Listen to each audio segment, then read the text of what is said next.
Chapter 1, The Night Shift. The emergency department never really slept. It only changed moods. At 2:17 a.m., the fluorescent lights hummed like tired insects. Monitors chirped in uneven rhythms. Somewhere, a gurney squeaked in protest. The air smelled of antiseptic, coffee, and human worry. Dr. Adrian Voss listened to all of it, every heartbeat, every breath, every whispered fear behind a curtain.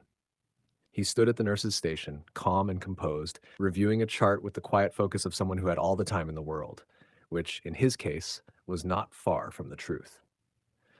To everyone else at St. Mercy General, Dr. Voss was simply the ER's most reliable night physician.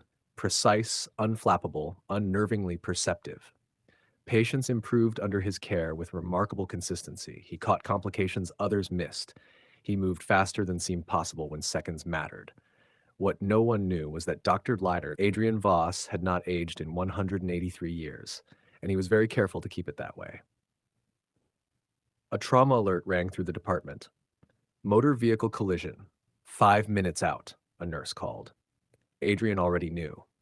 He had heard the ambulance 2 streets away, the frantic siren, the panicked heartbeat of the paramedic performing chest compressions, the slowing pulse of the patient fighting to remain among the living. His hearing was not merely sharp, it was surgical. The world arrived to him layered in delicate detail. He placed the chart down. Trauma Bay 2, he said calmly. The team moved instantly. They always did when he spoke. No one questioned why. Inside the trauma bay, he prepared with elegant efficiency. Stainless steel instruments glinted under harsh light. He slipped on gloves, pale hands steady as marble. A nurse glanced at him. "You don't look tired, doctor. Do you ever sleep?" A small smile touched his lips. "Occasionally." It was not entirely a lie. The ambulance doors burst open. The patient, a young man, mid-20s, was rushed inside, blood loss severe, breathing shallow. The room erupted into organized ask. But to Adrian, time slowed. He could see the exact moment the patient's blood pressure dropped. Not from the monitor, but from the fading warmth of circulation beneath fragile skin. He could hear the microscopic tremor in the man's lungs, the subtle internal bleeding spreading like a dark bloom. He moved. Orders came in a quiet, controlled voice. 2 units O negative. Prepare for intubation. Clamp here. Now. His hands worked with supernatural precision. No hesitation, no wasted motion. The bleeding stopped. The airway stabilized. The failing heart found rhythm again. Within minutes, the crisis retreated. The patient lived. The staff exchanged relieved looks. Another impossible save by Dr. Voss. They called it talent. They called it instinct. They called it experience. They were wrong. Later, Adrian stood alone in a dim supply corridor. The hospital at night was full of shadows. Comfortable shadows, honest shadows. He preferred them. A faint scent lingered in the air. Blood, fresh, warm, human. For most of his kind, it would have been intoxicating, a hunger beyond reason, a command stronger than will. But Adrian merely acknowledged it the way one might notice rain against a window. His thirst was different, quieter, governed. Years ago, he had chosen discipline over indulgence. The hospital provided controlled access to what he required, sourced ethically through expired blood reserves that would otherwise be discarded. He fed rarely, precisely, never from the living, a compromise with his nature, a fragile peace. Still, the hunger was never entirely silent. It stirred now, a low whisper in his veins. He closed his eyes and listened instead to the building around him. The steady chorus of heartbeats, the rise and fall of breathing patients, the subtle electrical song of machines preserving life. This was why he remained. Where others of his kind hunted, he healed. Where they took, he returned. A curious existence for a vampire. Footsteps approached, light, hurried. Nurse Elena Ramirez rounded the corner. "Doctor, we've got a pediatric case coming in. High fever, seizures." Adrian opened his eyes. The hunger vanished instantly, buried beneath purpose. "Prepare room 4," he said. She nodded and hurried away, never noticing how his pupils briefly narrowed like a predator's, or how the corridor lights flickered subtly as he passed. Small things, easy things to hide, for now. Outside, dawn crept slowly toward the horizon, a pale promise of sunlight he would never greet directly. The hospital windows would soon brighten, and Adrian would retreat to carefully shaded quarters below the building. Another night completed, another set of lives preserved, another secret kept. But beneath St. Mercy General, sealed behind a locked door known only to him, something older than hunger stirred, a reminder that even a vampire dedicated to saving lives could not forever outrun the darkness that created him. And the night, as always, was listening. Chapter 2. Irregular Findings. Morning pressed faint gold light against the hospital windows, light that Dr. Adrian Voss avoided with habitual precision. By 6:43 a.m., he was already descending the restricted stairwell beneath St. Mercy General. The fluorescent bulbs above him flickered, not because of faulty wiring, but because electricity sometimes behaved strangely in his presence. He had long ago stopped apologizing to maintenance. Behind an unmarked steel door in the sub-basement was a room no blueprint acknowledged, no windows, reinforced walls, temperature precisely controlled, a narrow bed, a desk, a medical refrigerator. Adrian removed his coat and hung it carefully. His reflection did not greet him in the mirror above the sink, it never did. He still checked sometimes out of habit. On the desk sat a small secured cooler, labeled, logged, properly documented, expired blood units scheduled for disposal. Legally acquired, unmissed. He opened one with clinical detachment. For other vampires, feeding was frenzy. For Adrian, it was dosage, measured, necessary, controlled. He drank only enough to quiet the ache in his veins, never enough to awaken the old instincts. The taste was metallic, flat compared to living blood. It lacked the warmth, the pulse. That was intentional. He sealed the empty bag, cleaned the evidence, and exhaled slowly. Hunger. Satisfied. For now. Upstairs, Nurse Elena Ramirez frowned at a chart. That's strange, she muttered. Dr. Voss had personally requested access to expired blood inventory several times this month, always signed, always documented, always within policy. But the frequency had increased, and Elena was observant, not suspicious. Yet, she tapped her pen against the desk. He never even looks tired, she murmured. Who? Asked another nurse. Dr. Voss. Night shift for years. No vacations, no sick days. I've never seen him eat. The other nurse shrugged.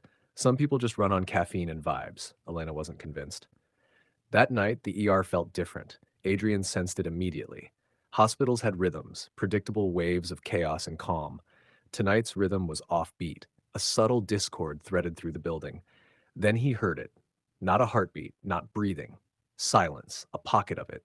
Room 12. He moved without appearing hurried. Inside, an elderly woman lay in her bed, oxygen hissing softly beside her. Family members whispered nearby. Her heart fluttered, weak, fragile. And then it skipped.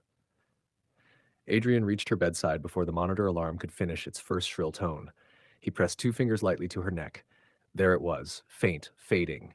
He could hear the microscopic strain in the cardiac muscle, the final electrical misfires, the quiet resignation of a body ready to let go. He leaned close. Not tonight, he murmured softly.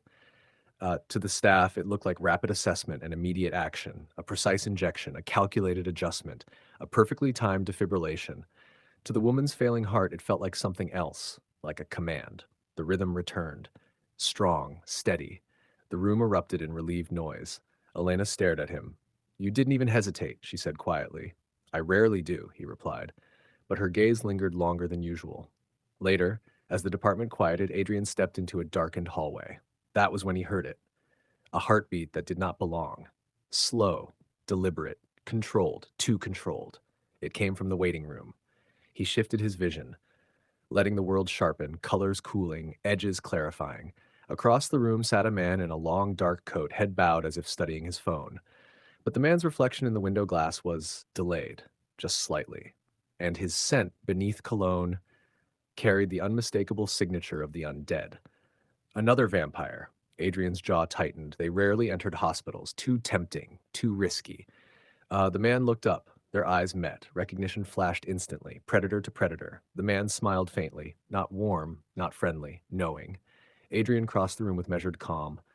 You're far from your usual hunting grounds, Adrian said quietly. The man's voice was smooth as silk over steel. I heard rumors. A vampire who plays doctor. I had to see if it was true. Adrian's expression remained composed. You've seen. Now you can leave. A soft chuckle. You waste your immortality saving cattle. They are not cattle. The other vampire tilted his head, studying him. Careful, Adrian. Attachment is a liability. A trauma alert blared overhead, breaking the tension. For a split second, Adrian's attention shifted. When he looked back, the man was gone.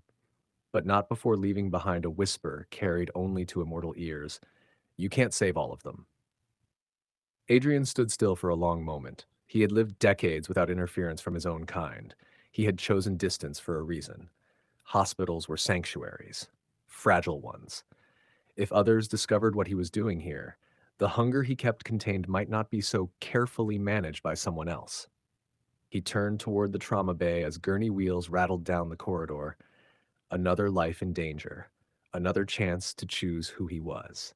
Behind him, unseen by human eyes, the security camera above the waiting room sparked and went dark, and somewhere in the city, a predator smiled. The trauma patient was already crashing when they rolled him in. Gunshot wound, abdomen, massive hemorrhage. The room snapped into motion. Pressure's dropping. Get blood ready.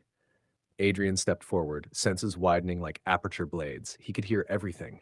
The chaotic drum of the patient's failing heart, the panicked flutter in a medical student's pulse, the faint hum of electricity in the overhead lights. And beneath it all, another sound. Steady, measured, watching. The rival vampire was still in the building. Adrian did not look for him. He focused instead on the dying man before him. Scalpel. He moved faster than human eyes could track, though they would later remember it only as efficiency. His hands navigated tissue and vessels with surgical perfection. He clamped the artery before the blood loss became irreversible. The scent hit him hard, fresh, hot, alive. For a fraction of a second, the hunger surged, sharp and instinctual. His pupils narrowed, fangs threatening descent. Then, control. He had practiced this for over a century. He finished the procedure, voice steady. We've stabilized him, prep for OR. As they wheeled the patient away, Adrian felt it. Approval, mocking approval. From the hallway. The stairwell door swung shut behind him. You resist impressively, came the smooth voice from the shadows. The other vampire leaned casually against the concrete wall. In the dim emergency lighting, his eyes gleamed faintly crimson. You're endangering my hospital, Adrian said quietly. Your hospital? The man smirked. You're pretending to be one of them. I am one of them. A pause. The rival's head tilted slightly. You've been here too long, and you've never stayed anywhere long enough. Silence stretched between them, not empty but coiled. You feed on scraps, the rival continued. Expired blood, cold, dead, you deny your nature. I refine it. The other vampire's expression hardened slightly. We are predators. We are capable of choice.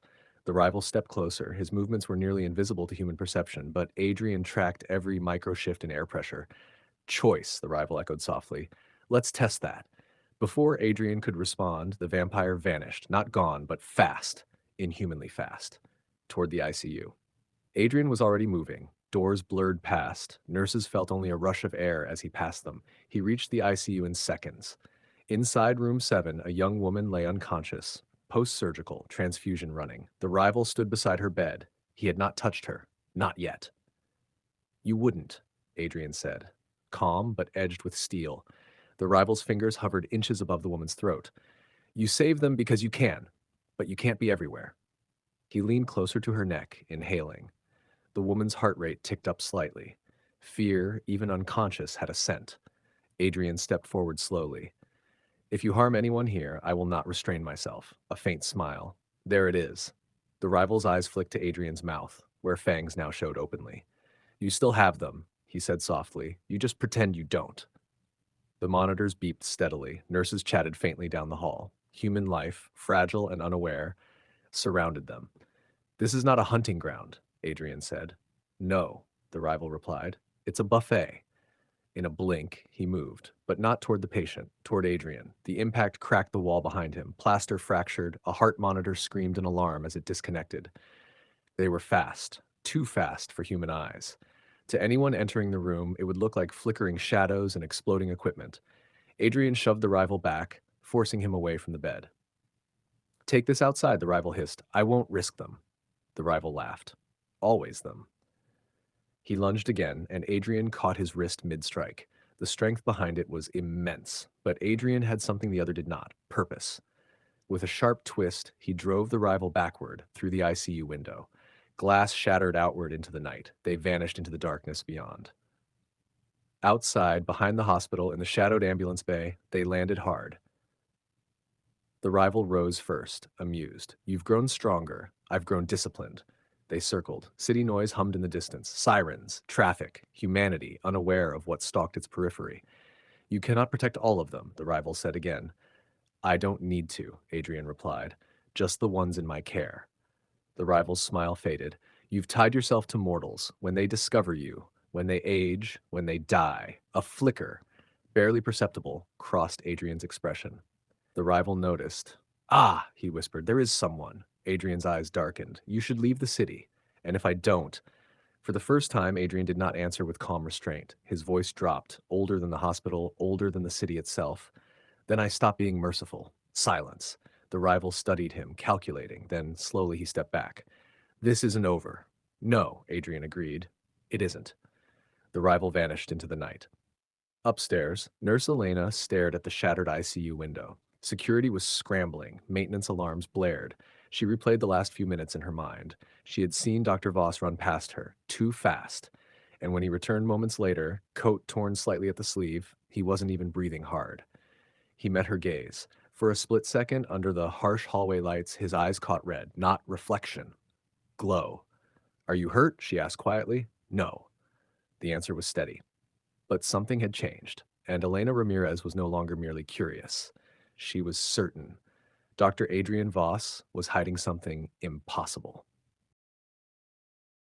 Chapter 4, Vital Signs. The official report called it structural stress failure, tempered glass, temperature variance, minor explosion from faulty wiring, no mention of inhuman speed, no mention of shadows colliding midair. Hospitals are excellent at rationalizing the impossible. By the next evening, the ICU window was boarded temporarily, security doubled, and administration was politely irritated. Dr. Adrian Voss returned to his shift as if nothing had happened. But something had. Elena Ramirez watched him differently now. Not afraid. Not yet. Just aware. She had worked night shifts long enough to know when something didn't fit the chart. And Dr. Voss did not fit any chart. He didn't sweat under pressure. He didn't blink during chaos. He never ate in the cafeteria. He never seemed to tire. And when she had checked the staff database out of idle curiosity, there were no records of him before 10 years ago. No medical school photos. No residency archives. Just a start date. Clean. Too clean. The ER doors burst open just after midnight. Code blue in the ambulance bay.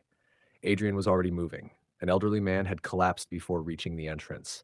Paramedics were performing CPR on the pavement under harsh exterior lights. Adrian knelt smoothly beside them.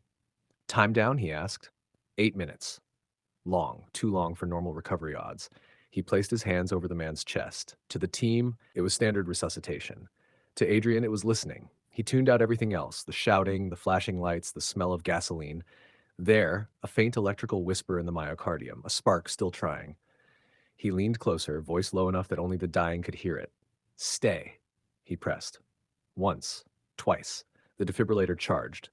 Clear. The shock hit. The man's body jolted, and his heart caught. Strong, steady, gasps of relief erupted around them. Elena stared.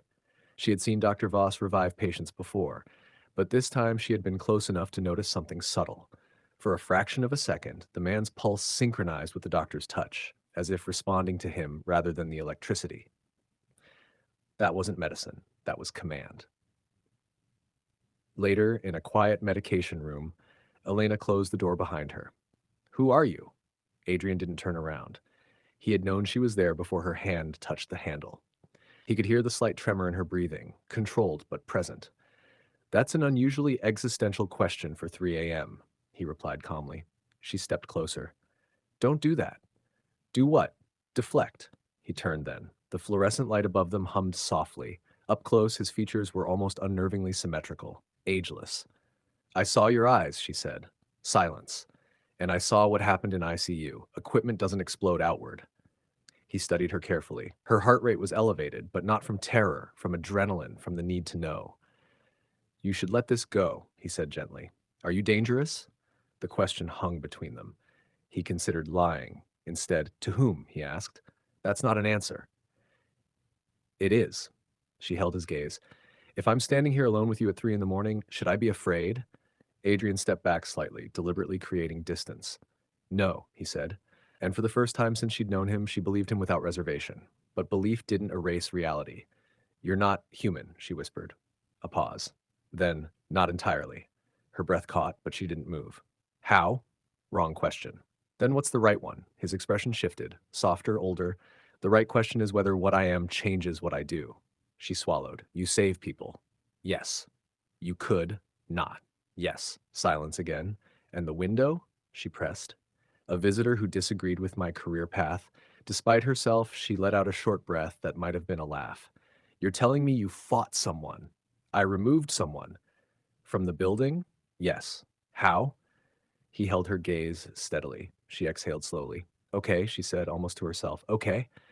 Her mind was racing, logic battling observation. "You're a vampire," she said finally, testing the word like it might bite her. He did not flinch. "If that word is the closest approximation you have, then yes." She waited for fangs, for glowing red eyes, for something monstrous. Instead, she saw the same doctor who had stayed late with grieving families and memorized pediatric patients' favorite cartoons to calm them during stitches. "You don't drink from patients," she said carefully. "No." "You don't kill." "No." "Then what do you want?" He answered without hesitation. "To continue." "To continue what?" "Saving whoever comes through those doors." The ER intercom crackled overhead. Multiple incoming. Highway pileup. Adrian glanced toward the hallway. Duty called. Always. Elena stepped aside, but caught his sleeve briefly. "If anyone else like your visitor comes back, they won't touch you." It wasn't bravado. It was promise. Her pulse steadied. "Then I guess we have a shift to finish," she said. He allowed the faintest hint of a smile. "Yes, we do." Uh, as they moved toward the trauma bays together, neither noticed the subtle flicker in the security monitor at the nurse's station. A camera feed, briefly hijacked. Somewhere across the city, watching through stolen pixels, the rival vampire observed the interaction. And he smiled. Because now Adrian had something far more dangerous than hunger. He had a witness. And witnesses could be used. Chapter 5: Exposure Risk. The highway pileup arrived like a storm. Sirens layered over one another. Paramedics shouted over the roar of engines. The ER flooded with bodies, broken bones, crushed lungs, shock, blood. So much blood. To Adrian, the scent filled the air like heat. He moved through it without hesitation. Room 3, collapsed lung. Room 5, internal bleeding. Hallway stretcher, declining oxygen. He worked with flawless precision, but tonight something was different. He wasn't the only one listening. Elena noticed first. Every time Dr. Voss entered a room, the overhead lights dimmed slightly, just for a heartbeat. Monitors occasionally skipped a beat before stabilizing. Metal instruments trembled faintly when he passed too quickly, like the hospital itself reacted to him. She stayed close, watching, learning, and protecting his secret, though she hadn't consciously decided to. Not yet. In Trauma Bay 1, a teenage boy seized violently on the table, severe head trauma, swelling, fading neurological response. The monitor's tone flattened. "Doctor." "I know." Adrian placed his hand against the boy's temple. To the staff, he appeared to be assessing pupil response, but beneath his touch, something older than medicine stirred. He could feel the electrical chaos in the brain, disordered, collapsing pathways, life unraveling thread by thread. He focused, not force, guidance, a subtle correction, like tuning a delicate instrument. The boy's seizure stopped instantly. Brain activity stabilized. A miracle. The room erupted in relieved chatter. Elena said nothing, but she had seen the air around his hand distort slightly, like heat rising from pavement. That was not medical technique. That was power. Near 3 a.m., the ER finally settled into exhausted quiet. Adrian stepped into the empty ambulance bay for a moment of stillness. The night air was cool, carrying distant city noise. He sensed her approach before she spoke. "You changed something in his brain." He didn't turn. "I stabilized neural activity." "You commanded it." A pause. "Yes." She joined him outside, folding her arms. "That's not just enhanced senses or fast reflexes. What else can you do?" He considered the question. "Perception beyond human range. Accelerated healing, influence over certain biological processes, strength, speed." She nodded slowly. "So basically you're a walking medical cheat code." He glanced at her. A hint of humor touched his expression. An inelegant description, but accurate. Her tone grew serious again. "And the other one?" "The visitor?" "Older," Adrian said. "Less restrained." "Will he come back?" "Yes." No hesitation. Her jaw tightened. "Then we prepare." That word lingered between them. "We." Inside the hospital, something shifted. The temperature in Corridor C dropped suddenly. A patient monitor began beeping erratically without cause. Down the hall, an automatic door slid open on its own. Adrian's head lifted instantly. He listened. No heartbeat. No breathing. Only deliberate silence moving through the building. The rival had returned. The first lights failed in the pediatric wing. Darkness spilled down the corridor like liquid shadow. A child began to cry. Adrian moved, faster than Elena could follow. She ran after him anyway. They found the rival standing in the dim hallway, illuminated only by emergency lighting. His posture was relaxed, almost curious, as he observed a row of sleeping children. "You wouldn't," Elena whispered. The rival's gaze shifted to her. "Ah," he said softly, "the witness." Adrian stepped between them instantly. "Leave." The rival ignored him. He studied Alina with unsettling fascination. "You know what he is?" "Yes," she said, voice steady. "And you still stand beside him?" "Yes." The rival smiled slightly. "How rare." He turned back to Adrian. "You protect them. You save them. You grow attached." His voice dropped. "So let's examine your attachments." He moved, too fast. Elena felt the air shift beside her. Then Adrian was already there, intercepting the strike meant for her throat. The impact sent both vampires crashing through a supply cart. Children screamed. Alarms erupted. Adrian shoved the rival backward. "Not here." "Why?" the rival taunted. "They'll die eventually anyway." Adrian's restraint shattered. For the first time, Elena saw his full nature. His eyes burned crimson, his fangs fully descended. The air around him pulsed with controlled fury. The rival laughed with delight. "There you are." They collided again. Blurs of motion, inhuman strength shaking the hallway. Walls cracked. Ceiling tiles rained down. But even in combat, Adrian positioned himself carefully, always keeping the rival away from patience, always redirecting the destruction. Protection over victory. The rival noticed and exploited it. He lunged toward a nearby hospital bed. Adrian intercepted him, but the delay cost him. The rival's claws raked across Adrian's side. Blood spilled. Dark. Not entirely human. Adrian staggered slightly. The rival inhaled deeply. "Hunger," he whispered. "You still feel it." Adrian's wound sealed rapidly, flesh knitting before Elena's eyes, and then Adrian moved with terrifying speed. He seized the rival and hurled him through the emergency exit door, sending them both crashing into the night beyond. Silence followed, broken only by alarms and frightened voices. Elena stood frozen in the ruined hallway. A child nearby began crying harder. She moved immediately, comforting them, helping nurses restore order. Because crisis still required care. Because patients still needed protecting. Because that was what he would do. Minutes later, Adrian returned through the shattered exit. His coat was torn, his expression composed again. No visible injury remained. "Is everyone safe?" he asked. It was his first question. Not about the rival, not about himself. Elena studied him, this impossible being who fought monsters to save strangers. "Yes," she said quietly. He nodded once. Then his posture stiffened. "He won't stop," Adrian said. "Not now." "Why?" she asked. "Because he believes my existence is an insult to what we are." Elena crossed her arms. Then he picked the wrong hospital. For the first time that night, Adrian allowed himself a small, genuine smile. But far above the city, watching from a distant rooftop, the rival vampire observed the hospital's glowing windows. He had seen enough. He understood Adrian's weakness. Not blood, not hunger, hope. And destroying hope was always the most satisfying hunt. Chapter 6. In Confidence. By sunrise, St. Mercy General looked almost normal again. Almost. Repaired walls, replaced equipment, explanations typed and filed, staff instructed to rest and avoid speculation. Hospitals excel at moving forward. But Elena Ramirez did not move forward. She moved deeper. The night after the attack, she found Adrian exactly where she expected, standing alone in the hospital chapel. The room was quiet, dimly lit, empty except for rows of polished benches and a simple wooden cross. Morning light filtered through stained glass, scattering soft colors across the floor. He stood within the shadows between those colors. Deliberately. "You don't pray," she said gently. "I observe," he replied. She closed the door behind her. "No more deflecting," she said. "I need to understand what I'm working beside every night." He studied her face carefully. Fear was present, but it did not control her. Trust did. That was far more dangerous. "There are risks to knowledge," he said quietly. "I work in an ER," she replied. Risk is the job description. A faint hint of amusement touched his expression. Then he nodded once. Very well. They moved to the lowest level of the hospital, past restricted hallways, through a locked steel door Elena had never noticed before. The hidden room beyond was simple and sterile. No windows, controlled lighting, medical equipment arranged with exact precision. A living space, a sanctuary.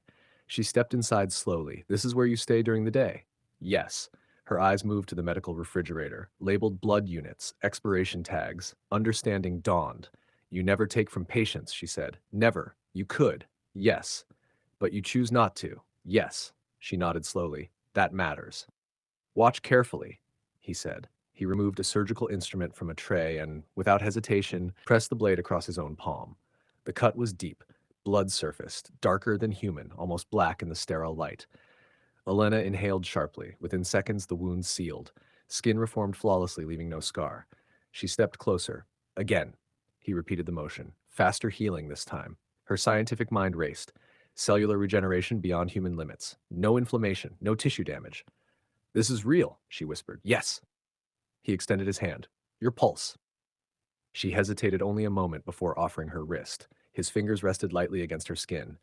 Your heart rate will slow, he said. Wait. A strange calm spread through her chest. Her racing pulse steadied instantly. Anxiety melted into quiet focus. He released her. Her heart gradually returned to normal. You can influence biology, she said, to a degree. That's impossible. Yes. Next, he dimmed the room's lights.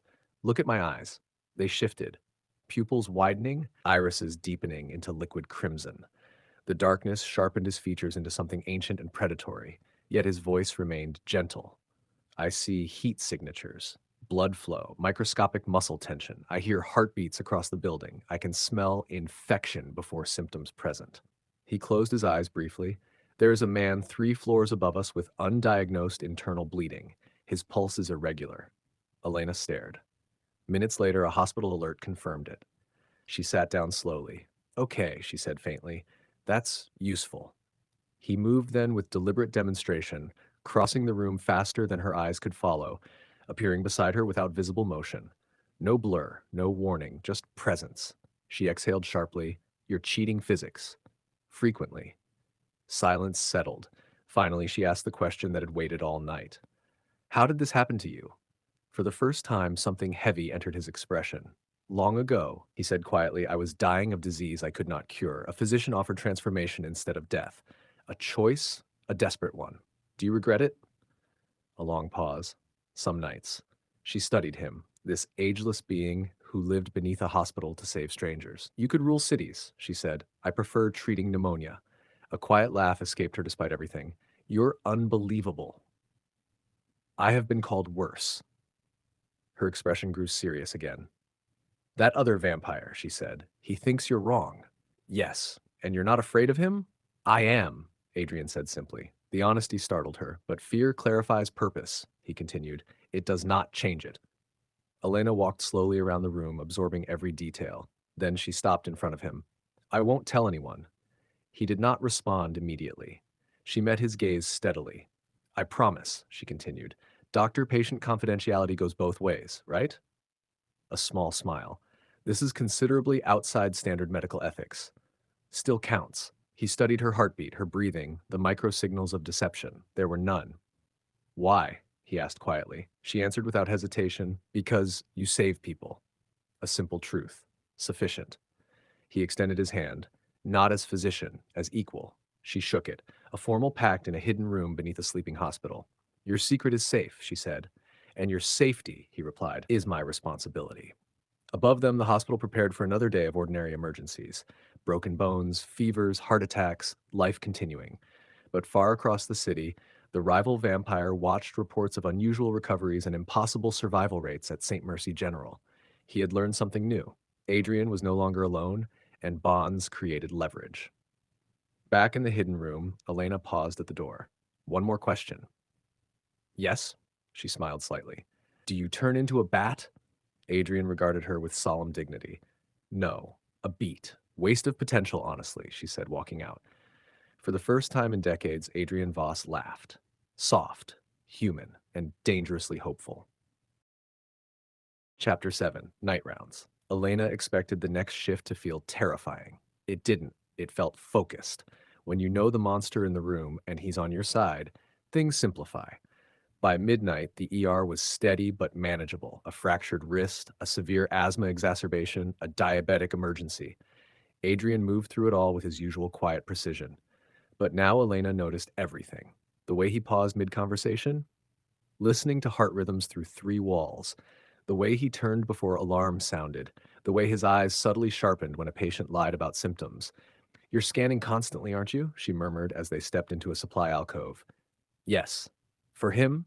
"For anything unusual," she nodded. "Teach me." He studied her carefully. "I can't give you my senses." "I don't need your senses," she replied. "I need your patterns." That answer pleased him more than he let show. They began small. "Close your eyes," he said. She did. "Listen. I hear monitors, HVAC, someone coughing. Separate them." She focused harder. "Different rhythms," she said slowly. "Different tones." "Yes." Emergencies change sound before they change numbers. They practiced for nearly 10 minutes, isolating subtle irregularities. Adrian guided her toward noticing changes in breathing cadence, vocal strain, muscle tension, human tells, things she could use. "You don't need supernatural ability," he said quietly. "You need attention." She opened her eyes. "You've been training me this whole time, haven't you?" "Yes," a faint smirk. "Sneaky." At 2:13 a.m., the automatic doors opened. A young woman staggered in alone, pale, sweating, trembling. Adrian's posture shifted instantly. "What do you see?" he asked Elena quietly. She observed. Skin's clammy, pupils reactive, she's disoriented but conscious. "Listen." Elena stepped closer. Her breathing was shallow, too shallow. Then she noticed it, the faintest metallic scent. Internal bleed, she guessed. Adrian's eyes flashed approval. Good. They moved together. Within minutes, they confirmed it. A ruptured ectopic pregnancy. Life-threatening. Fast deterioration. The patient began to crash, blood pressure plummeting. Elena moved without hesitation now, anticipating Adrian's orders before he gave them. IV access. Fluids. Rapid labs. He stabilized the hemorrhage with surgical precision, but the blood loss was severe. The scent filled the trauma bay, hot, overwhelming. Elena saw it, the subtle tension in his jaw. The microsecond delay before he inhaled again. His hunger stirred. She stepped slightly closer, grounding presence. "Focus," she said quietly, the same tone he had once used on her. His eyes flicked to hers. Crimson flickered briefly, then steadied. "I am," he replied. The patient stabilized, alive, saved. And Adrian stepped back before the hunger could escalate further. Elena caught that too. "You okay?" she asked once the room cleared. "Yes." On a scale from 1 to catastrophic, a faint exhale. "Manageable." She nodded. "Good." Later, in the hidden room, she leaned against the steel counter. "So the blood scent hits harder when it's yes, and stress makes it worse. Yes, and fighting that other vampire probably didn't help. No." She crossed her arms. "Then we adjust." He raised an eyebrow. "You monitor hunger like any other vital sign," she continued. "Early warning signs, intervention before crisis. You're suggesting I treat myself like a patient. I'm suggesting you stop pretending you're not one." He considered that for a long moment, then nodded once. "Very well." They built a system, scheduled feedings from stored units, before hunger spiked, environmental control during heavy trauma nights, Elena watching for subtle behavioral shifts. If Adrian's pupils narrowed too long, if his breathing changed, if his voice dropped an octave lower, she would intervene. "Doctor," she said lightly at the end of it, "congratulations. You now have a nurse assigned exclusively to your undead maintenance." He tilted his head. "I have always valued good nursing staff. Flattery won't get you extra hemoglobin." A rare, genuine smile appeared. But peace never lasted. Near 4 a.m., Adrian went still, completely still. Elena recognized the posture now. "What?" He didn't answer immediately. "I hear him," Adrian said quietly. "Inside?" "No." A pause. "Across the city." Elena's stomach tightened. "What's he doing?" Adrian's expression darkened. "He's not hiding anymore." A distant explosion echoed faintly through the night air. Even Elena heard that one. Sirens followed almost instantly. Mass casualty, multiple injuries inbound. The rival had escalated, not to kill indiscriminately, to overwhelm, to test limits, to test hunger. Adrian's eyes shifted toward the ER doors.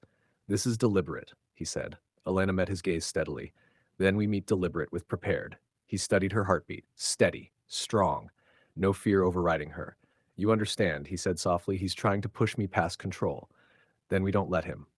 The ambulance sirens grew louder, closer. Adrian straightened his coat, composed, focused. Monster and physician aligned. Ready, he asked. Elena gave him a small, fearless smile. Always. The ER doors burst open, and the night began again. Chapter 8. Surge Capacity. The first ambulance hit the bay at 4:41 a.m., then another, and another. Sirens layered into a continuous scream as the emergency department transformed into controlled chaos. Smoke clung to victims' clothing. Burns, shrapnel wounds, blunt trauma, panic. A gas line explosion at an apartment complex. Dozens injured. Mass casualty protocol activated. Adrian stood at the center of it all, perfectly still for one brief second, senses expanding outward. He listened, not just to the patients, to the city. Somewhere beyond the smoke and sirens, a heartbeat moved with deliberate calm, unrushed, observing, the rival, watching how much pressure it would take to break him. Adrian stepped forward. Tag and triage, he ordered calmly. The team moved. Red, immediate. Yellow, delayed. Black, beyond help. Decisions measured in seconds. Lives weighed against time. Elena worked beside him seamlessly now. What do you hear? She asked quietly between patients. 3 critical internal bleeds, 1 tension pneumothorax, a child with cranial trauma. Rooms 6, 9, and 12. She moved instantly, directing staff before monitors even confirmed his assessment. Trust had become efficiency. A young firefighter collapsed near the entrance. Severe smoke inhalation, oxygen saturation crashing. Adrian knelt beside him. The man's lungs were failing, microscopic airways swollen shut. Adrian placed a hand lightly against the firefighter's chest. Guidance. Subtle correction. Airways opened. Oxygen flow returned. The man gasped back to life, a miracle disguised as treatment. Across the ER, a mother screamed for her daughter. 8 years old. Massive blood loss. The smell hit Adrian like a physical force, fresh, overwhelming. The hunger surged, stronger than before, sharpened by exhaustion and stress. His vision narrowed. The child's pulse thundered in his ears like a beacon. For a fraction of a second, instinct whispered, take, survive, feed. Doctor, Elena's voice cut through the noise. Steady, grounding. He looked at her. Her expression was calm but firm, reminding him of the system they built, of control, of choice. Stay with me, she said quietly. The words echoed his own from earlier nights. His breathing steadied, the crimson in his vision faded. He turned back to the child. Transfusion. Now, they saved her. Hours blurred, bones set, bleeding stopped, hearts restarted. The ER bent but did not break. And through it all, Adrian remained in control. The rival's test had failed, or so it seemed.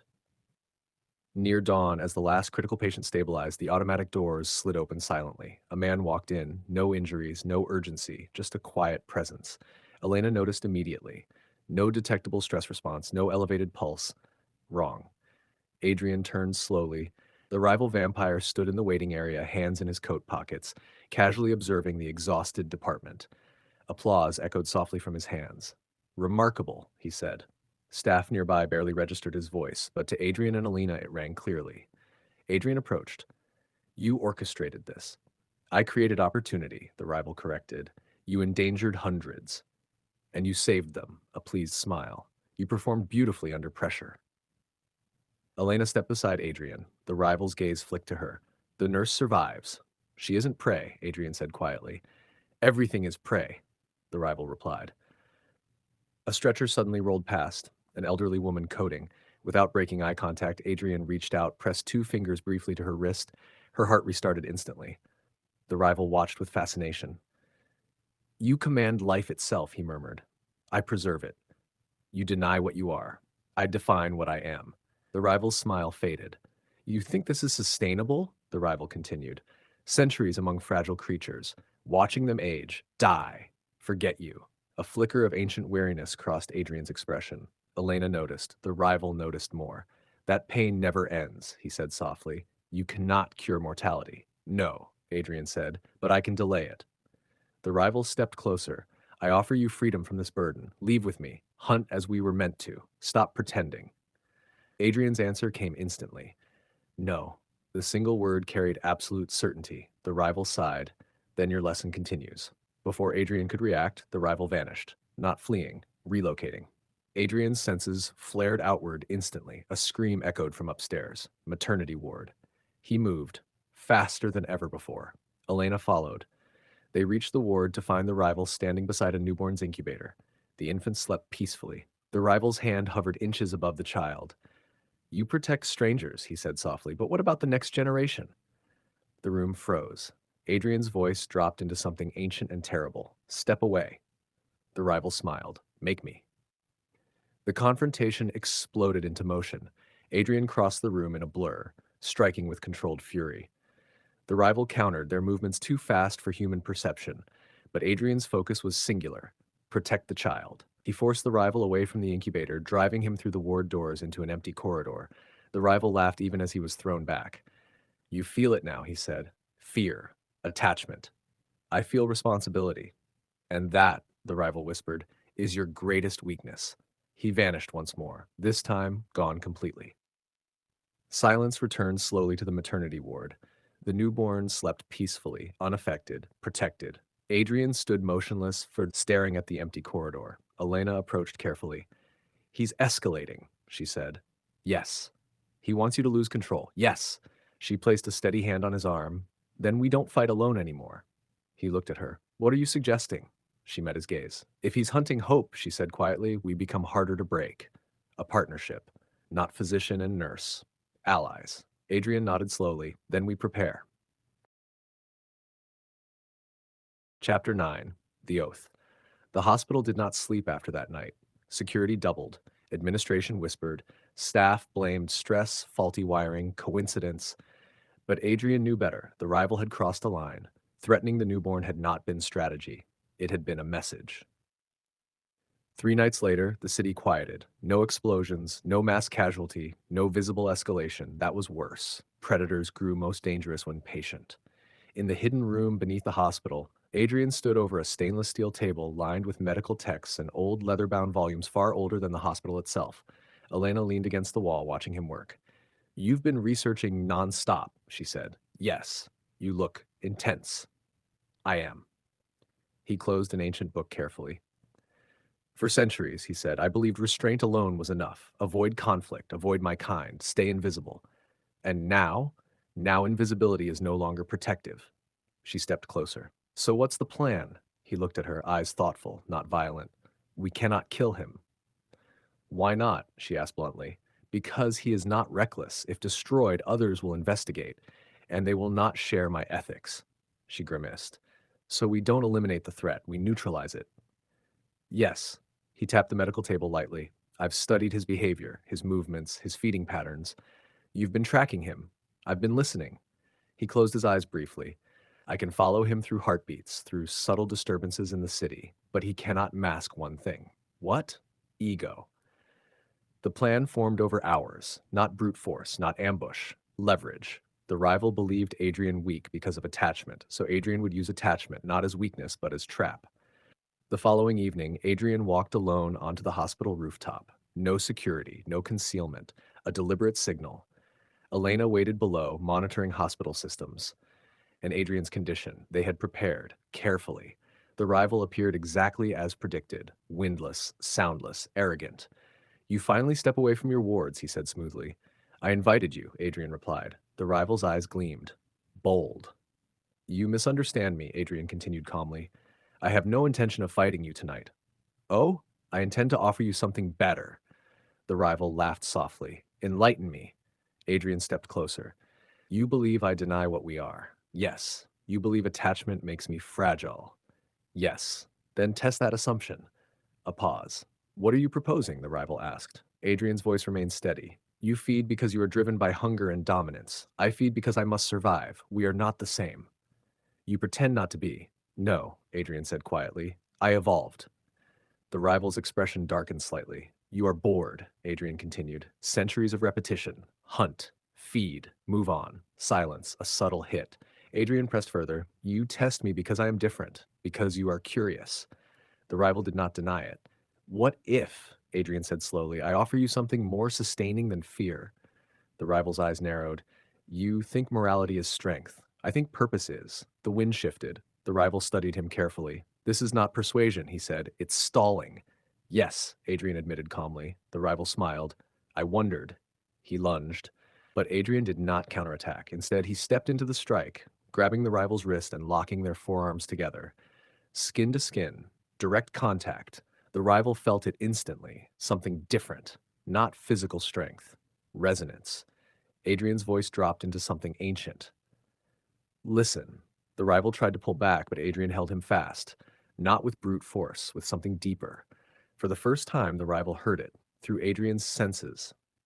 Hundreds of heartbeats below, newborns, recovering trauma patients, grieving families reunited, life continuing. Adrian opened his mind deliberately, allowing the rival to feel the layered chorus of human resilience he experienced nightly. Not prey, not cattle, a network, fragile, persistent, alive. The rival staggered slightly. What is this? He hissed. Connection, Adrian said quietly. You're projecting. Yes.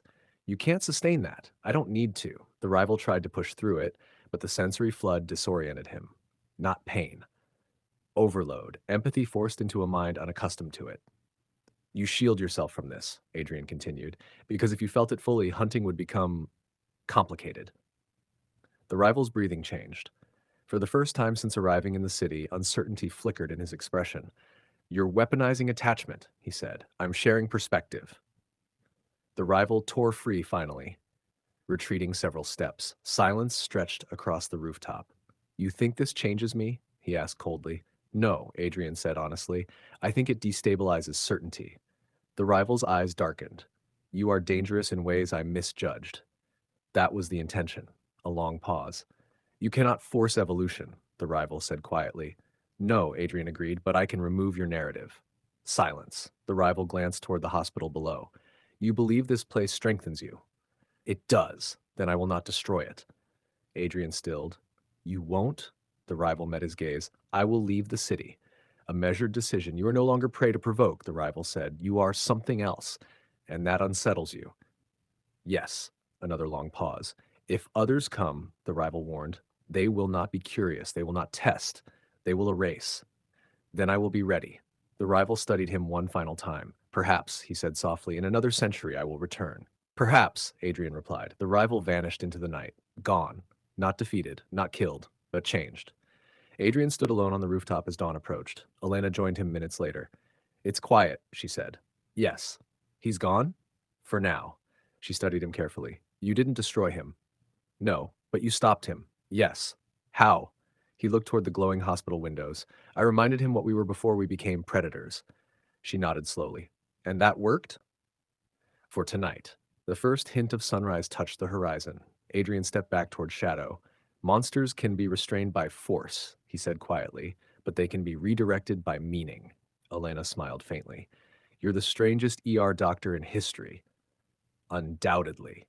Below them, the hospital continued its quiet war against mortality. Inside, heartbeats echoed in layered harmony, and for the first time since the rival arrived, the night felt balanced again. Not safe, but defended. Chapter 10, Clinical Curiosity. The hospital eventually returned to its familiar rhythm. Weeks passed, no unexplained disasters, no silent predator stalking the halls, no shadows watching from rooftops. The rival had kept his word. For now. But calm created something new. Curiosity. Curiosity. It started during a quiet shift at 2:06 a.m. Elena sat beside Adrian at the nurse's station, watching him review charts with impossible stillness. He hadn't moved in nearly 4 minutes. Not a shift of posture, not a change in breathing. Nothing. She tapped her pen against the desk. You don't breathe unless you remember to, do you? He looked up slowly. I do breathe. Sometimes. A pause. Yes. She studied him openly now, no longer hiding her observations. Your body temperature runs lower, your pupils react differently, you heal instantly. Your heart, she tilted her head, listening carefully, I can't even hear it most of the time. Adrian closed the chart. You've been studying me. I'm a nurse, she said simply. You're the most medically interesting case in recorded history. A faint hint of amusement touched his expression. What would you like to know? Everything. Later that night, beneath the hospital, the steel door closed behind them. His hidden quarters felt quieter than usual, like a sealed pocket outside normal time. Elena set her medical bag on the counter. Okay, she said, professional mode fully engaged. Baseline vitals. Adrian removed his coat and rolled up his sleeve. Proceed. She placed the stethoscope against his chest. Silence. Not absence, but something subtle. A slow rhythm emerged after several seconds. Single beat, long pause, another beat. Her eyes widened. That's extremely slow. 3 to 4 beats per minute at rest, he said. That's not compatible with human life. I am not entirely human. She moved the stethoscope again, verifying. The sound resembled a deep mechanical resonance more than a biological pump. What circulates your blood? She asked. Partially autonomous vascular contraction, he explained. The heart assists rather than drives. She blinked. You're telling me your body has backup circulation? Yes. Of course it does. Next came temperature. She scanned his skin. 89 degrees Fahrenheit, she murmured. You're basically room temperature. Lower metabolism, lower oxygen demand, which explains the breathing. Yes. She shone a penlight into his eyes. His pupils contracted, but not in smooth human motion. The reaction was faster, sharper, almost mechanical. Enhanced retinal adaptation, he said. I perceive a wider electromagnetic range, night vision, and thermal gradients. She wrote notes rapidly. This is incredible. Now strength, she said. He raised an eyebrow. Demonstration? She handed him a stainless steel surgical clamp. He bent it effortlessly. Her pen froze mid-writing. Okay, she whispered. That's mildly concerning. Pain response? She asked. He picked up a needle from the tray and pressed it into his forearm. No flinch, no change in pulse, no change in expression. Pain registers, he said calmly, but does not compel reaction. Neurological override. Yes. She paused, then asked the question she'd been building toward. Your blood. He considered her carefully. Clinical interest?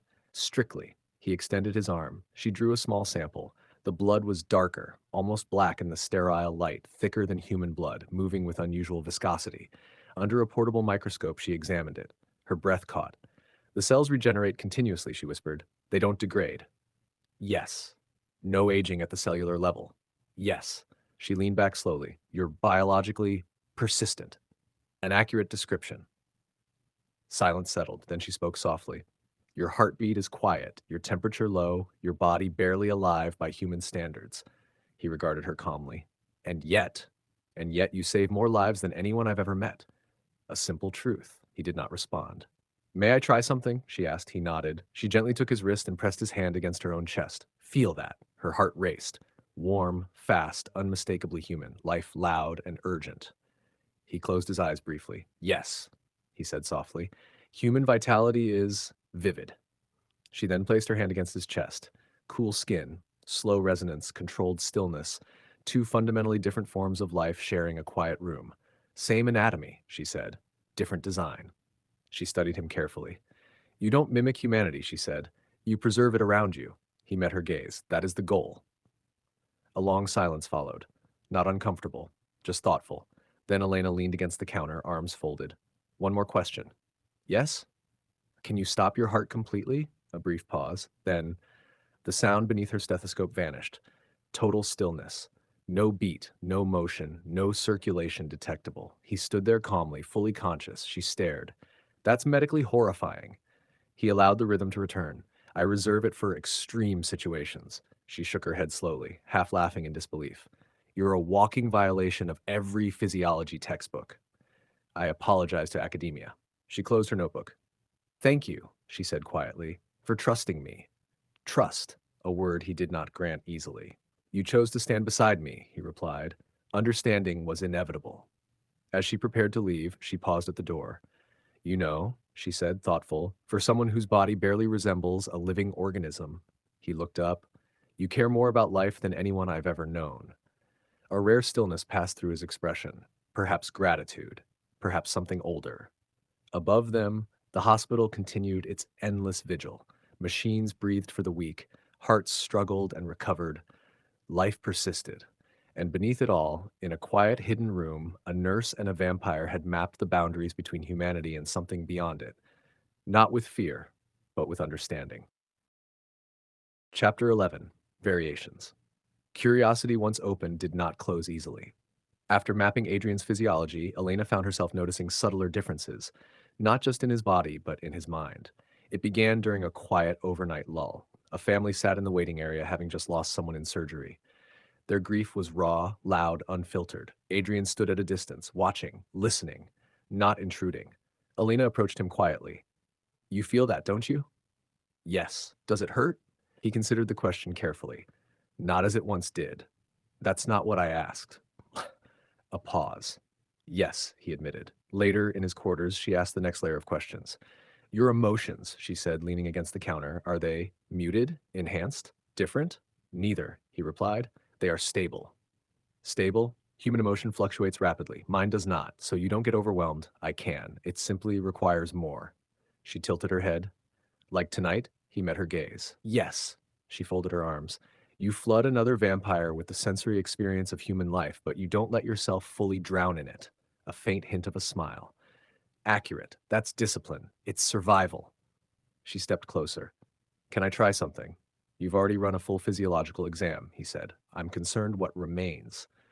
Relax, doctor. No scalpels. He raised an eyebrow but nodded. Tell me the earliest memory you still feel clearly. Not remember. Feel. That distinction mattered. He went still. For a long moment there was only silence. Then, my mother's hands, he said quietly. She had ink stains on her fingers from writing letters. When she placed her hand on my forehead during fever, it felt grounding. His voice shifted slightly, softer, less clinical. Elena listened closely. Your heart rate increased, she observed gently. Yes. So memory still changes you? Yes. She stepped closer. You're not emotionally frozen. No. You're controlled. Yes. She studied him thoughtfully. What scares you now? He answered without hesitation. Outliving everyone. The honesty landed heavier than anything biological she had discovered. You've done it before, she said softly. Yes. And you'll do it again. Yes. Silence settled between them. That's the cost, he said quietly. Not hunger, not violence, time. She walked to the small metal table and sat down. Then here's my clinical hypothesis. He regarded her calmly. You've evolved physically beyond human limitations, but psychologically you've chosen to remain anchored to humanity. Not because you have to, because you want to. That is correct. That's not weakness. No, it's identity. He held her gaze. Yes. She hesitated before asking the next question. When you stop your heart, when you go completely still, what does it feel like? He closed his eyes briefly. Silence, absolute sensory quiet, no internal rhythm, only external perception. Peaceful, empty. She nodded slowly. You choose noise instead. Yes, heartbeats, chaos, trauma, grief. Yes. Why? He answered simply, because it means something. She stood and walked closer again. Okay, she said softly. Now my turn. She placed his hand over her pulse once more. Memorize this. Her heartbeat steady and strong beneath his palm. You will outlive me, she said calmly. That's not tragedy. That's math. His expression tightened slightly. But while I'm here, she continued, you don't have to preemptively detach. He said nothing. She held his gaze. You're allowed to care in real time. A long silence followed. Then, that is significantly more difficult than vascular regeneration, he said quietly. She smiled faintly. Good thing you have medical supervision. Upstairs, a monitor alarm sounded faintly. Both of them heard it, simultaneously. He tilted his head. Room 314, he said. Arrhythmia, she added. They shared a brief glance, in sync, then moved. Minutes later, the patient stabilized. Life continued. But something subtle had shifted. Adrian no longer stood slightly apart from grief-stricken families. He stood with them, not absorbing their pain, sharing space with it. A small difference, but profound. Later that week, Elena noticed something else. His heartbeat, while still impossibly slow, had settled into a slightly more consistent rhythm during her presence. Not faster, just steadier. She didn't comment on it, but she noted it. Even immortal physiology, it seemed, adapted. One night, as they stood on the rooftop watching the city lights flicker below, Elena asked quietly, if another like him comes, more violent, less curious, what then? Adrian considered the skyline. Then I protect this place again. And if you can't redirect them, he met her gaze calmly. Then I become what I must. The wind shifted around them. She nodded slowly. Let's hope it doesn't come to that.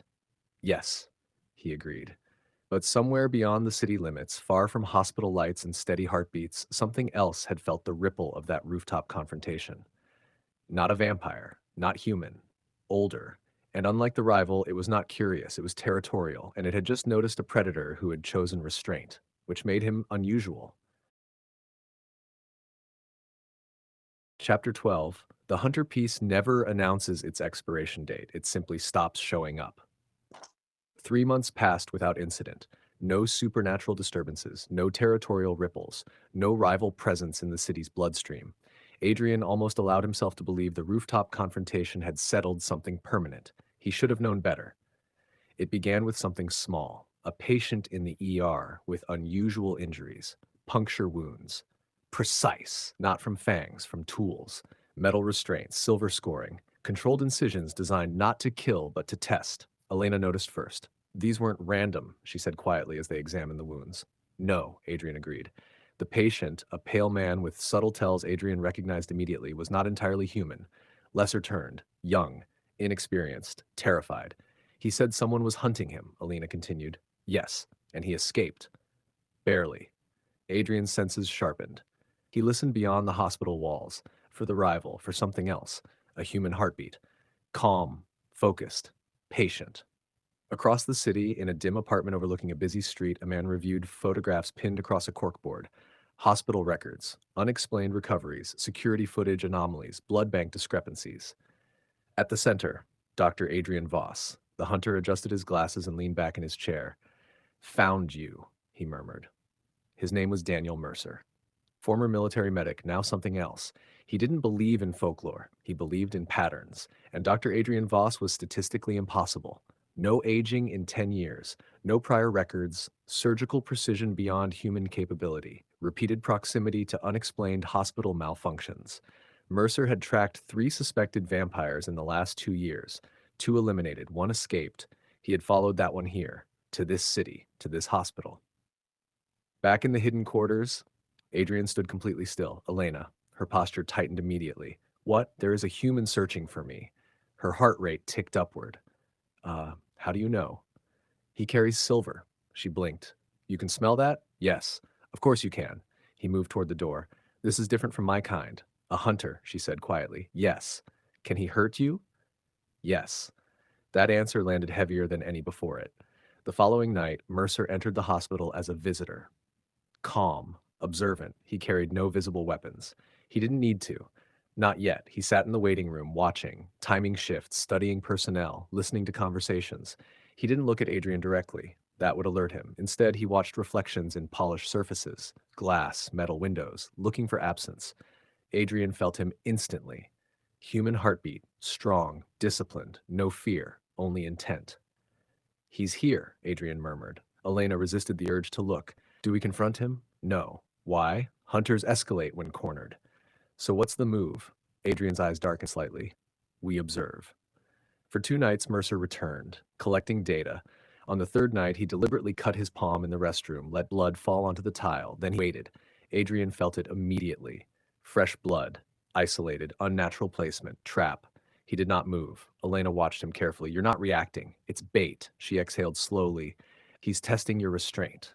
Yes. And I will not give him confirmation. Mercer frowned in the restroom. No one came. Interesting. Very interesting. He adjusted his strategy. The next escalation came at 2:47 a.m. Mercer followed Adrian discreetly toward the lower levels. He had mapped the hospital layout thoroughly. There were inconsistencies in the blueprints, unlisted structural space. He suspected a hidden room. He was right. Adrian stopped in the stairwell. Without turning around, he spoke calmly. You may step out now. Mercer froze, then slowly emerged from shadow. So, Mercer said evenly, you do know I'm here. Yes, they studied one another. Mercer saw a man in a lab coat. Adrian saw a man who had killed before, not carelessly but deliberately. You've been tracking me, Adrian said. Yes. Why? Because something in this city is not human. Adrian tilted his head slightly, and you assume that is me. I don't assume, Mercer replied. I confirm. Silence stretched. Mercer's pulse remained steady. Impressive control. You're not like the others, Mercer continued. There are others? Adrian asked calmly.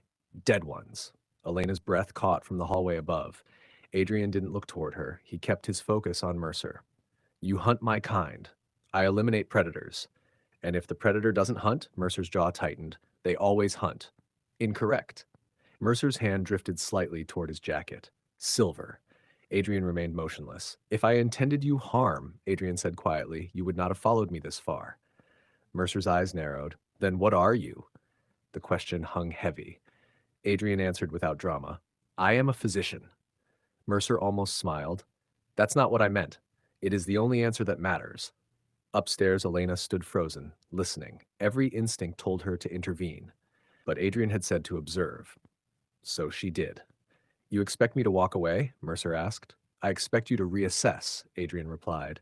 Mercer's gaze hardened. I've seen what your kind does. So have I. That stopped him. Adrian stepped slightly closer, slow, controlled. I work here every night. I stabilize trauma victims. I deliver premature infants. I reduce mortality statistics. Mercer studied him carefully. You're asking me to believe you're different. I am asking you to verify. How? Adrian extended his wrist. Check my pulse. Mercer hesitated, then stepped forward cautiously. He pressed two fingers to Adrian's wrist. Nothing. No human rhythm. Mercer's eyes flicked upward. You're not alive. Not conventionally. Mercer withdrew his hand slowly. You're admitting it. Yes. Silence. You don't deny what you are, Mercer observed. No. Why? Denial is inefficient. A flicker of reluctant respect crossed Mercer's face. So what happens now? Mercer asked. That depends, Adrian said calmly, on whether you hunt monsters or labels. The stairwell air felt heavy. Mercer's heartbeat shifted slightly. Uncertainty, not fear, consideration. I'll be watching, Mercer said finally. You should, Adrian replied. Mercer turned and walked back up the stairs, not convinced, not satisfied, but not attacking. Elena descended slowly once he was gone. That could have gone worse, she whispered. Yes. Do you trust him? No. Will he be back? Yes. She exhaled. Great. Adrian's gaze remained fixed on the stairwell. This is different from the rival, he said quietly. How? The rival understood power. And this one, he believes he understands justice. Silence lingered. That's more dangerous, Elena said. Yes. Above them, Mercer stepped out into the night air. He had not killed Dr. Adrian Voss. Not yet, because something about him did not fit the pattern. But hunters did not abandon patterns easily, and Mercer had only just begun digging. Chapter 13. Containment hunters did not rely on belief. They relied on preparation.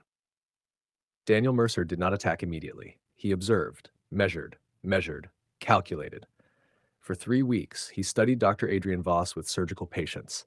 He mapped shift patterns, tracked hospital supply orders, monitored power fluctuations near restricted areas, analyzed blood bank records. He noticed something important.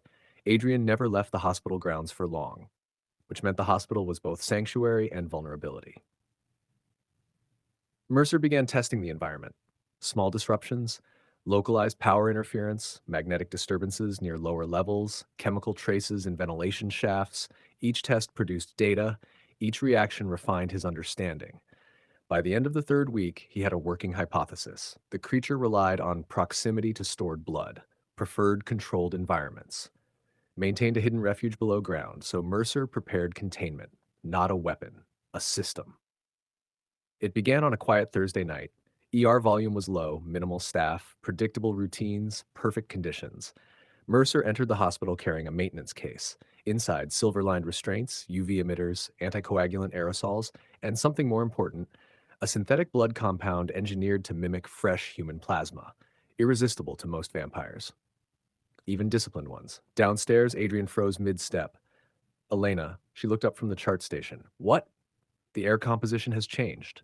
Her stomach tightened. Chemical? Yes. He inhaled slowly. Synthetic hemoglobin. Trap.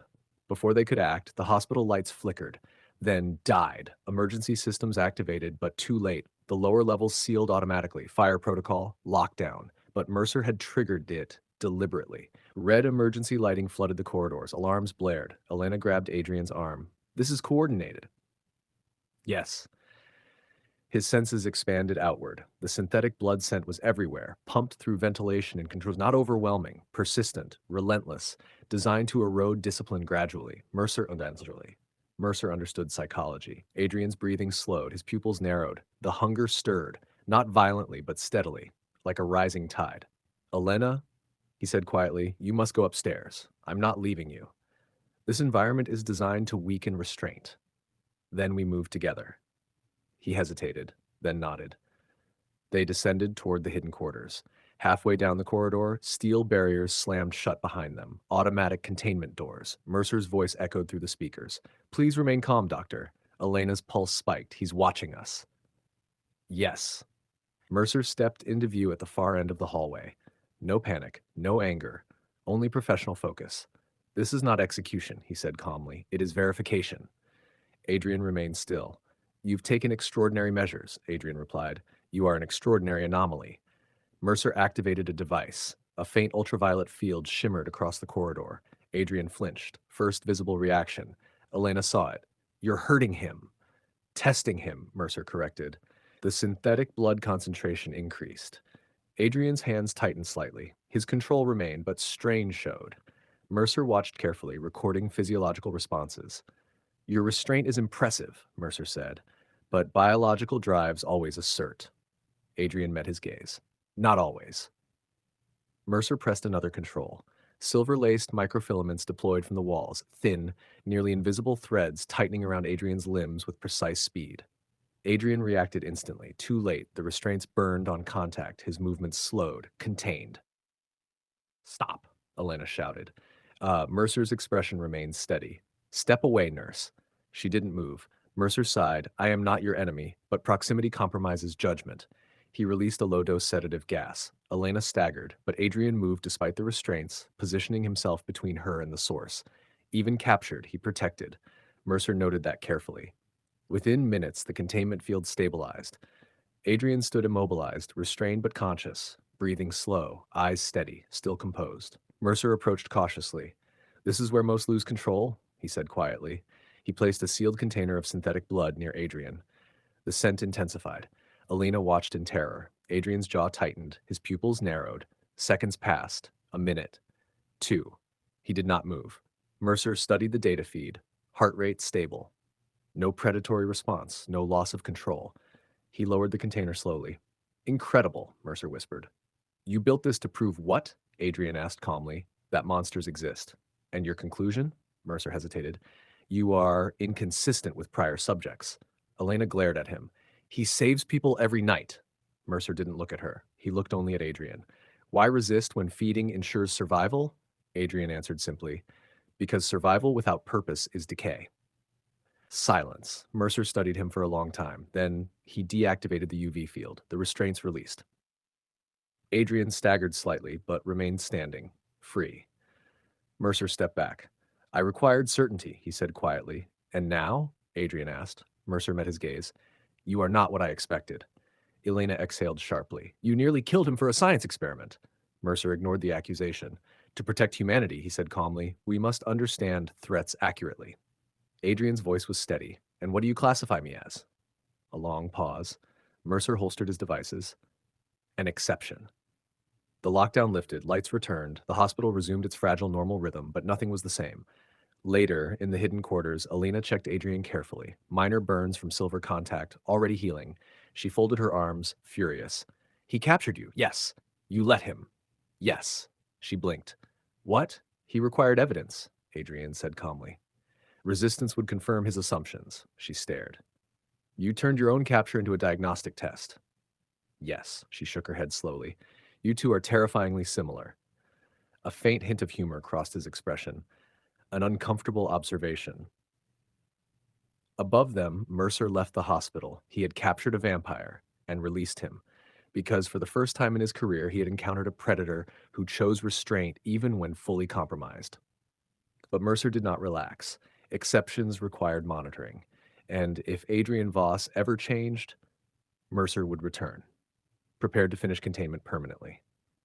Elsewhere, beyond the city limits, something ancient felt the disturbance. Not a rival, not a hunter. Something that had watched both predators and protectors for centuries, and it had noticed a new variable. A vampire who allowed himself to be captured, which meant he was willing to sacrifice. And sacrifice was exploitable. Chapter 14. Protocols. Adrian didn't wait for the next incident. He planned for it. The morning after Mercer's verification, the hospital operated as usual on the surface. Rounds, discharges, admissions. But beneath that routine, something shifted. Adrian was no longer reacting. He was preparing. Elena, he said quietly during a lull, we are implementing changes. She raised an eyebrow. That sounds ominous. It is preventative. Better. The first step wasn't supernatural. It was procedural. Adrian requested a meeting with hospital security. In a quiet office near the administrative wing, Adrian sat across from the head of security, a broad shouldered former law enforcement officer named Harris. I have reason to believe, Adrian said calmly, that an individual may attempt to access restricted areas of the hospital again. Harris frowned. We already increased patrols after the last incident. This individual is methodical, Adrian continued. He will not force entry. He will observe, adapt, and exploit routine. Harris leaned forward slightly. You've got a name? Adrian slid a photo across the table, a still frame from internal cameras. Daniel Mercer. Harris studied it. What's he after? Adrian met his gaze evenly. Restricted medical resources. Not a lie, just incomplete. Within hours, new protocols were in place. Badge verification tightened, sub-level access restricted to dual authentication, randomized patrol routes, camera monitoring increased. To the staff, it was standard security improvement. To Adrian, it was containment, not of himself, of the hunter. Elena leaned against the nurse's station that night. You're turning the hospital into a fortress.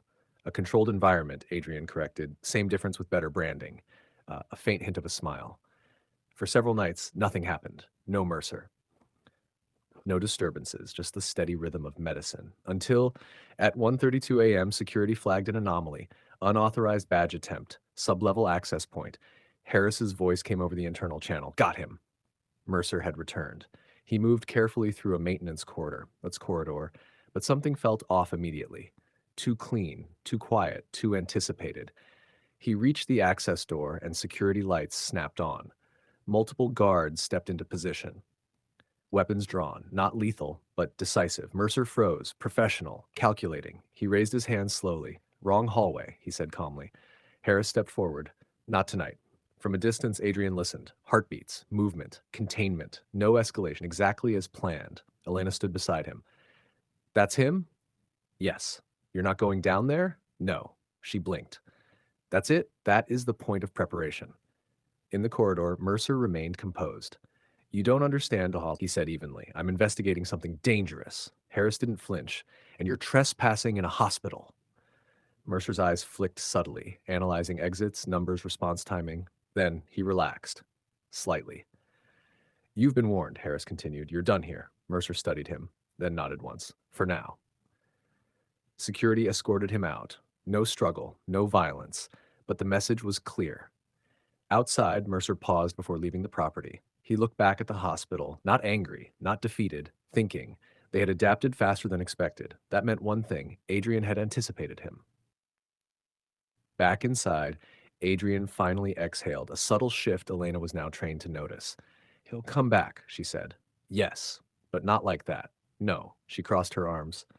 So what did we accomplish? Adrian looked toward the secured hallway. We established boundaries, and if he ignores them, a pause, then escalation will be required.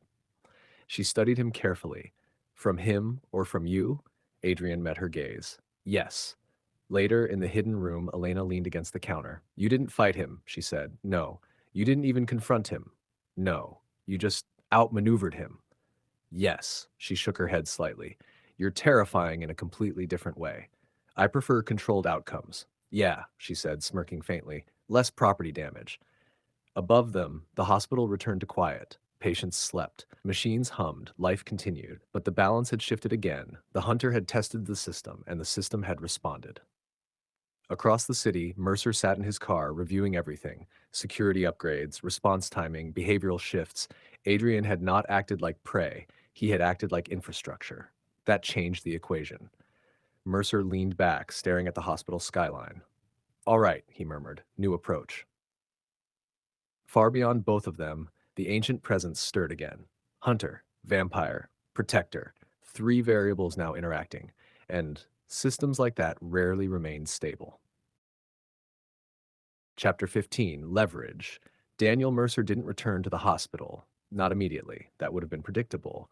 And Mercer had already learned Adrian Voss did not lose to predictable. So Mercer changed the rules. He didn't hunt the vampire. He hunted the variable. Elena didn't notice it at first. A car that lingered a little too long outside her apartment. A figure across the street once, then gone. A phone call with silence on the other end. Small things. Dismissible things until they weren't. Adrian noticed before she fully did. Elena. They were mid-shift when he said it, calm but sharper than usual. "What?" she asked. "You are being observed." Her pulse jumped slightly. "By him?" "Yes." "Inside the hospital?" "No." A pause. "Outside." She crossed her arms, masking unease with irritation. "So now I'm part of the experiment." "You are leverage," Adrian said quietly. "Great," she muttered. "Always wanted to be medically relevant in a different way." He didn't smile. "This changes the situation." "How?" "I cannot allow him to control the variables." That night, Adrian insisted on walking her out. She didn't argue. The parking lot was quiet. Too quiet. No wind. No distant traffic. No ambient noise. Adrian stopped. "Elena." "I feel it," she said softly. Good. She was learning. Mercer stepped from the shadows between parked cars, hands visible, calm, predictable. "You're adapting," he said, looking at Adrian. "You escalated," Adrian replied. Mercer's gaze shifted to Elena. "And you," he said, "are the constant." Elena didn't flinch. "Congrats," she said. "You've discovered friendship." Mercer ignored the tone. "I needed to confirm something," he continued. Adrian's voice dropped slightly. "Do not proceed." Mercer tilted his head. "That sounds like concern." "It is a warning." Too late. Mercer moved, not toward Adrian, toward Alina. Fast, but human fast. Still enough. Adrian reacted instantly, but Mercer had anticipated that. A flash device detonated between them. Not light. Sound. A high-frequency pulse, disorienting even to enhanced senses. Adrian staggered. Just enough. Mercer grabbed Elena, securing her with practiced efficiency, not violent, but precise. A needle pressed against her neck. She froze. "Don't," Mercer said calmly. Adrian stilled instantly. The world snapped into sharp focus again. "Elena." "I'm okay?" she said quickly, voice steady despite the situation. Mercer noted that. No panic. "Interesting." "This is a test," Mercer said. Adrian's eyes darkened. "Release her." "Not yet." Mercer stepped back slowly, keeping distance. "You passed containment," he continued. "You passed restraint. This is unnecessary. This is essential." Elena's heart raced, but her voice didn't. "You could have just asked," she said. Mercer almost smiled. "Observation under stress yields better data." "Yeah, well, your bedside manner is terrible." Adrian's voice cut through the moment. "What do you want?" Mercer's gaze locked onto him. "To see what you do when it matters." Silence. "Then let her go," Adrian said. Mercer shook his head slightly. "Not until I'm certain." "Certain of what?" Mercer's voice lowered. "That you won't become what I've seen before when something you care about is threatened." The tension shifted.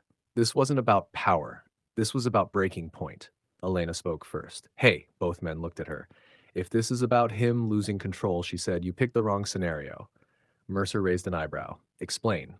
She glanced at Adrian briefly, then back at Mercer. "He already had every opportunity to lose control," she said, "and he didn't." Mercer studied her carefully.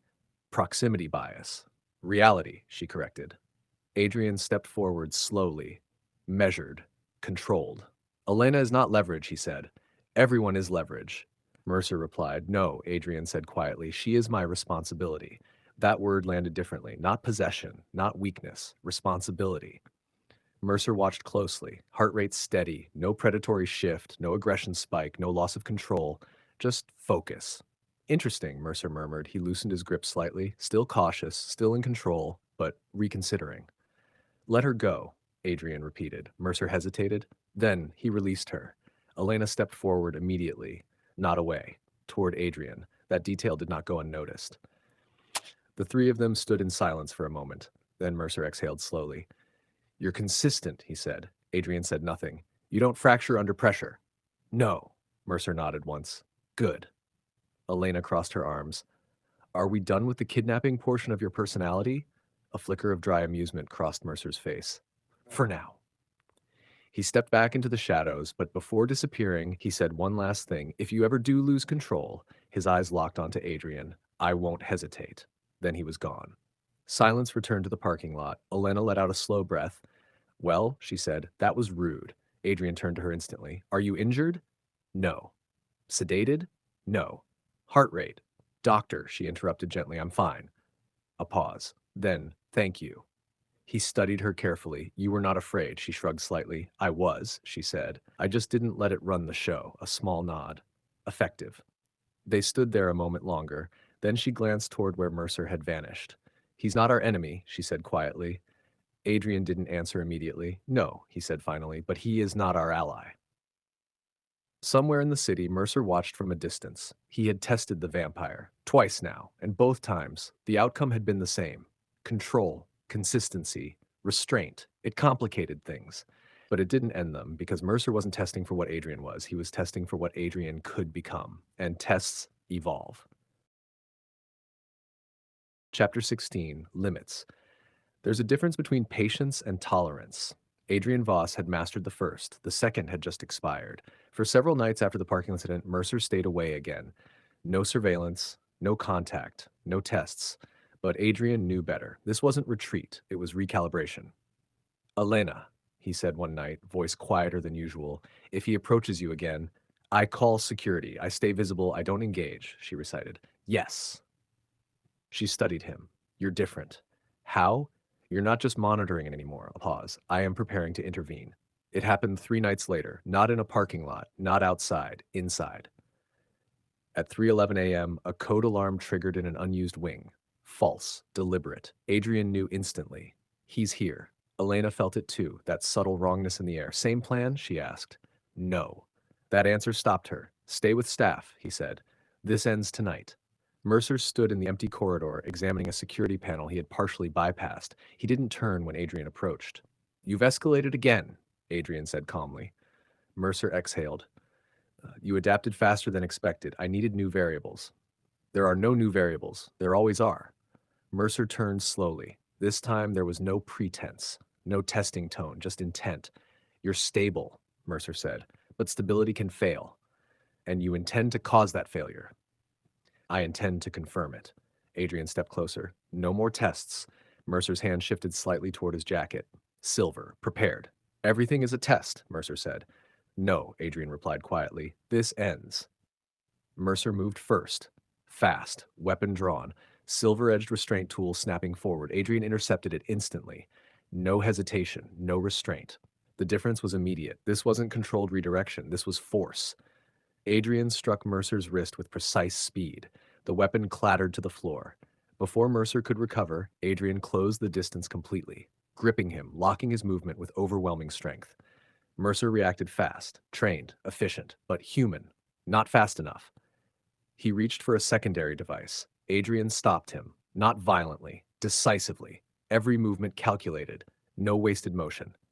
You're done, Adrian said. Mercer struggled once, then realized something. Adrian wasn't attacking to injure. He was ending the encounter, completely. Mercer's breathing remained controlled. You won't kill me, he said. No. You won't even seriously harm me. No. Then this isn't over. Adrian's grip tightened slightly, not enough to injure, enough to make a point. It is. For the first time, Mercer saw it. Not rage, not hunger, resolve, absolute. You misunderstand, Adrian continued. I do not need to destroy you to stop you. Mercer's eyes narrowed. Then what's your move? Adrian answered simply, accountability. Within minutes, security arrived. Harris led the team personally, weapons drawn, situation controlled. Mercer didn't resist. He didn't fight. He didn't run. He simply watched Adrian as the guards secured him. You're turning me over, Mercer said. Yes, to human authorities. Yes. That won't hold me. It will slow you. Mercer almost smiled. Temporary solutions, effective ones. As security escorted him away, Mercer paused briefly, just long enough to speak quietly. You chose the system. I chose structure, Adrian corrected. Same weakness. Same strength. Mercer was gone. Silence returned to the corridor. Elena arrived seconds later. You actually did it, she said. Yes, you didn't fight him. I ended the interaction. She looked toward where Mercer had been taken. You think that's enough? Adrian considered the question. No. Then why do it? Because escalation has limits, he said quietly, and you hit yours. Yes. She studied him carefully. You could have crushed him. Yes. You didn't. No. Why? A pause. Then, because becoming efficient at ending human lives is not a skill I intend to develop.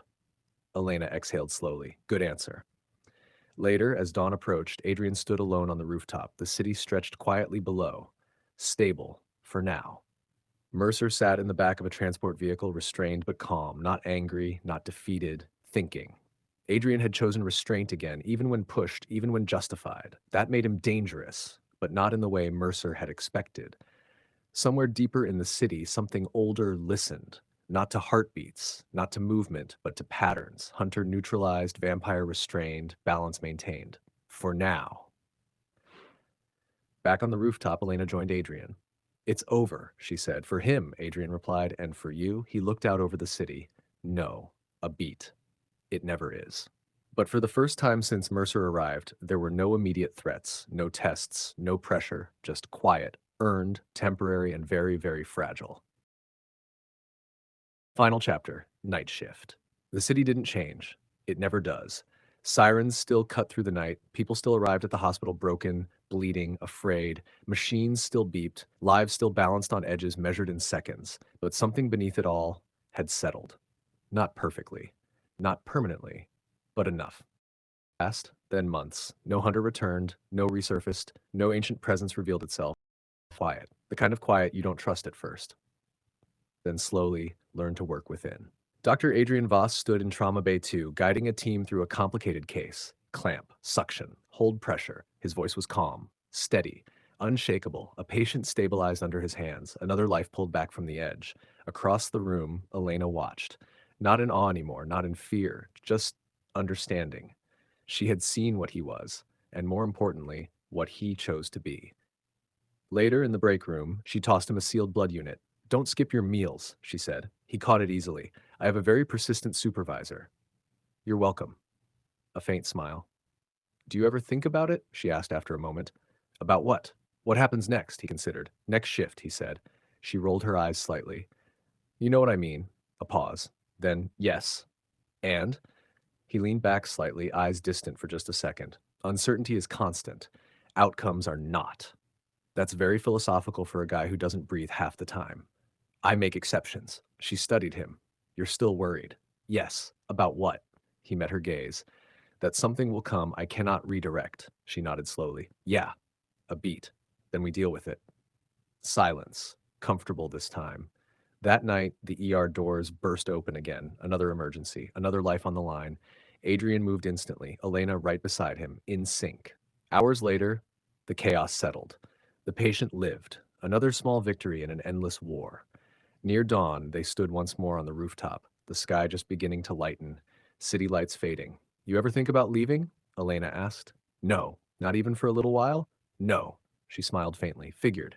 He looked out over the city, heartbeats layered beneath the noise. Fragile. Persistent. Alive. I was given a second existence, he said quietly. Elena glanced at him. That's one way to put it. I could have used it for anything. Yeah. A pause. But you chose this, she said. Yes. Why? He didn't hesitate, because this matters. The first sunlight touched the horizon. Adrian stepped back into shadow, not hiding, just adjusting. Below them, the hospital continued. Patients arrived, doctors worked, lives changed, and among them, a man who wasn't entirely alive but refused to let others die. Elena crossed her arms, looking out at the waking city. You know, she said, for a vampire. He raised an eyebrow. You're pretty bad at being one. A beat. Then, good.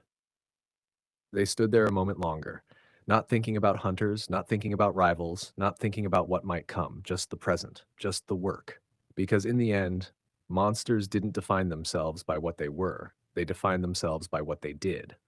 And every night, Dr. Adrian Voss chose to save lives.